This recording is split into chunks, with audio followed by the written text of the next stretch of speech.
গণমানুষের সংগঠন বাংলাদেশ জামাত ইসলামী মুজিবনগর উপজেলা একটি অংশ উলামা বিভাগ কর্তৃক আয়োজিত আজকের এই ইফতার ও দোয়া মাহফিলের মোহতারাম সভাপতি, সম্মানিত ভাই পরিচালক, সম্মানিত প্রধান অতিথি, বিশেষ অতিথিবৃন্দ, মঞ্চে আমন্ত্রিত সম্মানিত অতিথিবৃন্দ, আমার সামনে আমার প্রিয় আপনজনেরা, সকলের প্রতি আমার সালাম। আসসালামু আলাইকুম ওয়া রাহমাতুল্লাহি ওয়া বারাকাতুহু। আল্লাহ তাআলা দরবারে শুকরিয়া আদায় করি যে রব আমাদেরকে আলেম হিসাবে বাছাই করেছেন এবং সবচেয়ে বড় নিয়ামত মসজিদের মেম্বারে দাঁড়িয়ে দুটি কথা বলার যে সুযোগ আমাদেরকে আল্লাহ তাআলা বিশেষ মেহমান হিসাবে আমাদেরকে দাঁড় করিয়েছেন। এ বারাকা যে রব আমাদেরকে হাদিয়া দিয়েছেন, এজন্য শুকরিয়া আদায় করি আলহামদুলিল্লাহ। কোরআনের কথা এসেছে ওয়াল্লাযীনা উতুল ইলমা ওয়াল্লাযীনা আমানু মিনকুম ওয়াল্লাযীনা উতুল ইলমা দারাজাত।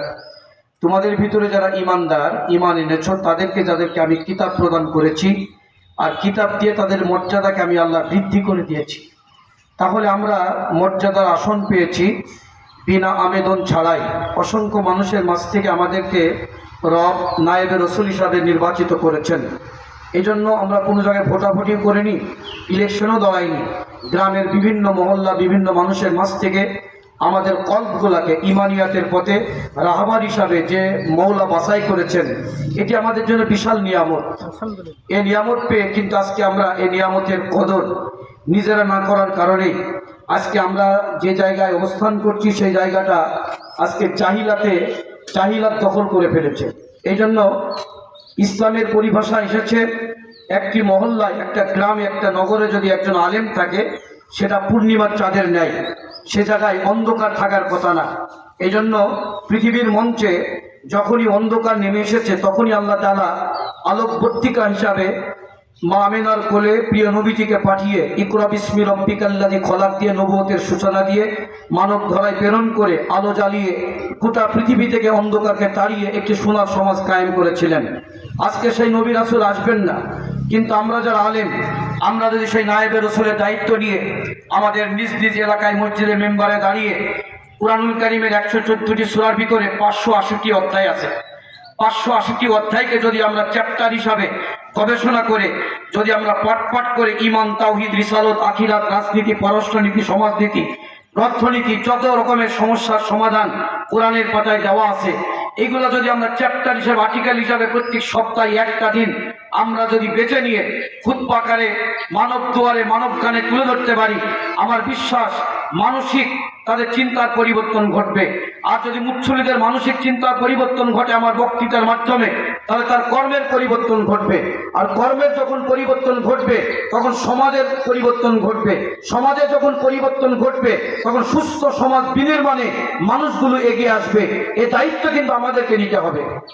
এই দায়িত্ব থেকে আজকে আমরা পিছপা বলে আজকে আমাদের সমাজে আমাদের ঘাড়ে তারা লাঠিচার্জ করে, বিভিন্ন রকমের কথা বলে আমাদেরকে বক্তৃতাকে থামিয়ে দেয়, ঠিক না বেকি? এখন ওদের সময়ে আমরা যদি এই মুজিবনগর উপজেলায় যে আমার জানা মতে 113টি মসজিদ আছে, 113টি মসজিদের ইমাম এবং আলেম, এবং আমার জানা মতে প্রায় 40টির অধিক হাফিজি এবং ফুরকানিয়া মাদ্রাসা আছে। এই সমস্ত উলামায়ে কেরামরা যদি আমরা একত্রিত হয়ে ওয়াতাসিমু বিহাবলিল্লাহর আয়াতের আলোকে যদি আমরা ওয়াজকুরু নি'মাতাল্লাহি আলাইকুম, আমাদের দেওয়া নিয়ামতকে যদি আমরা স্মরণ করি, আমরা যদি ইখওয়ানা ফা নি'মাতিহি আলাইকা আল্লাফতা আলাইহা বিকলবি আলা যিকরিল লিসানিন তাদুল্লুহু, বুখারীর বর্ণনায় এসেছে, আমরা যদি সবাই একই, হয়তো কেউ দাখিল পাস, কেউ ফাজেল পাস, এরকম করে আমরা মেরুকরণ করে আমরা বিভিন্ন ভাইকে ডাইভাইড করে আমরা আলাদা হয়ে আমি বড় মুরব্বী এটা না ভেবে মসজিদের মেম্বারে যে বা যাহারা দাঁড়িয়ে কথা বলে, তার লেখাপড়ার যোগ্যতা যাই হোক না কেন, সে আমার ভাই, সে আমার ইমানি ভাই, ইমানাম মা ইমানিহিম, সে আমার দলীয় ভাই। সেই ভাইকে সাথে নিয়ে ওয়াতাসিমু বিহাবলিল্লাহর আয়াতকে সামনে নিয়ে আমরা যদি মুজিবনগর উপজেলায় যদি জাহিলাতকে তাড়াবার স্বপ্ন নিয়ে কথা বলি, আমার বিশ্বাস মুজিবনগর উপজেলায় বাতিল চান্স পাবে না। আর যদি ভেদাভেদ করি, আরে বাদ দাও তো দাখিল পাস, আরে বাদ দাও তো কোরআনে হাফেজ, পেট পূজারি, এই ধরনের মানে খেলমারা, মানে অমৌলিক নিন্দনীয় কিছু ভাষা পরিহার করে আমাদেরকে এক প্লেটে দাঁড়িয়ে, এক জায়গায় দাঁড়িয়ে, এক চাদরে দাঁড়িয়ে আমাদের ব্যক্তিগত ক্যারিয়ারের মান যাই হোক না কেন, আমাদের টার্গেট থাকবে একটাই। আমরা ফিল্ডে খেলা করছি, 113টা মসজিদের ইমাম, আমরা প্লেয়ার, আমরা এই মুজিবনগরে খেলা করছি, আমাদের টার্গেট হবে গোল দেওয়া। কোন আয়াতের আলোকে? সূরা সফের 9 নম্বর আয়াত এবং সূরা ফাতিহার 28 নম্বর আয়াত, সূরা আত-তাওবার 30 নম্বর আয়াত। এই তিনটি আয়াতকে সামনে নিয়ে আমাদের একটাই টার্গেট। মুজিবনগর উপজেলায় আমরা 113টা মসজিদে আমাদের একটাই গোল দেব আগামী দিনে। হুয়াল্লাযী আরসালা রাসূলাহু বিল হুদা ওয়া দীনিল হক্কি লিইয়ুযহিরাহু আলা দ্বীনি কুল্লি ওয়ালাউ কারিহাল মুশরিকুন। রাসূলকে দ্বীনে হক বিজয় করার জন্য এই পৃথিবীতে পাঠানো হয়েছিল। তিনি এই দ্বীন বিজয়ের স্বপ্ন নিয়ে 5টা থিমকে নিয়ে সামনে কাজ করেছিলেন। 1 নম্বর থিম দাওয়াত, 2 নম্বর থিম হিজরত, 3 নম্বর থিম সন্ধি, 3 নম্বর থিম জিহাদ, 4 নম্বর থিম সন্ধি, 5 নম্বর অভিযান। এই 5টা ক্যাপাসিটি নিয়ে আল্লাহর নবী ময়দানে মাত্র 21 বছর ঘামঝরা পরিশ্রম করার কারণে একটি 500 বছরের জগদ্দল খুন ঝরা রক্ত পিপাসী জাতিকে ওলটপালট করে দিয়ে, আবু জেহেলের কর্তাকে লন্ডভন্ড করে দিয়ে, উতবা সাইবার আকরাকে ভেঙে দিয়ে, নূতন বিনির্মাণে খায়রুল কুরুনি কর্মী একটা সোনার সমাজ আল্লাহর নবীর নেতৃত্বে কায়েম হয়েছিল। ঠিক না বেঠিক?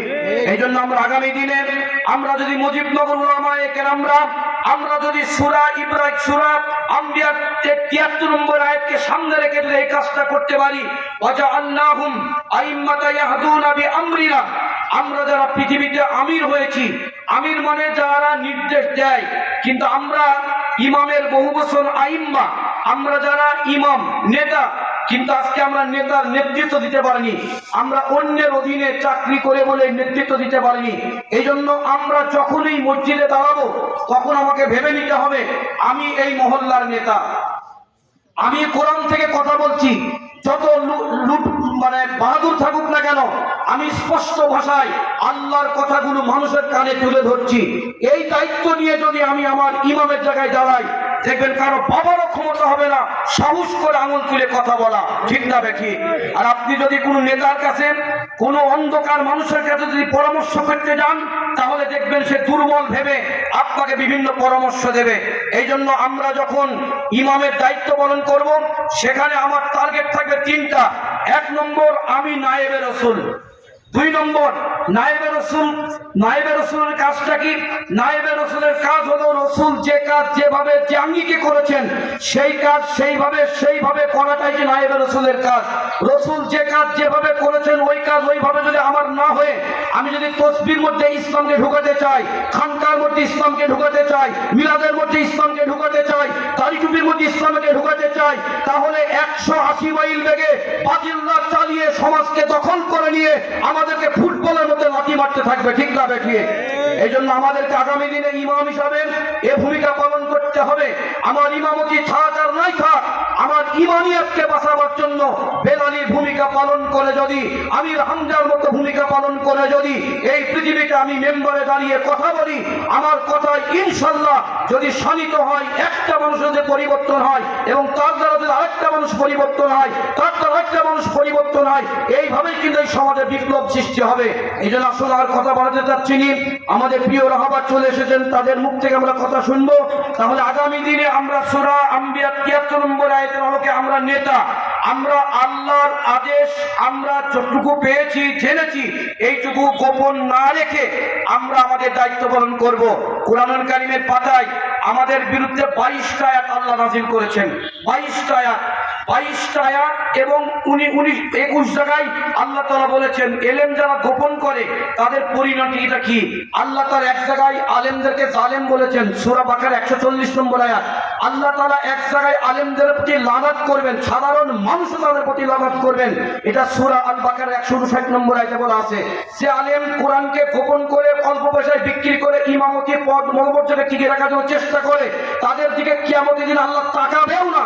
এটা কুরআনুল কারীমের পাতায় সূরা বাকারা 174 নম্বর আয়াতে বলা আছে এবং সূরা কাসাসের 45 নম্বর আয়াতে বলা আছে যে সমস্ত আলেম ওলামা পেটের জন্য দুনিয়ার জীবনের পদমর্যাদাকে রক্ষা করার জন্য পৃথিবীর মঞ্চে যারা দুনিয়ার জীবন পাওয়ার জন্য চেষ্টা করে, আমি আল্লাহ তাদের মুখে আগুন ধরিয়ে দেবো। সূরা কাসাসের 85 নম্বর আয়াতেও বলা আছে।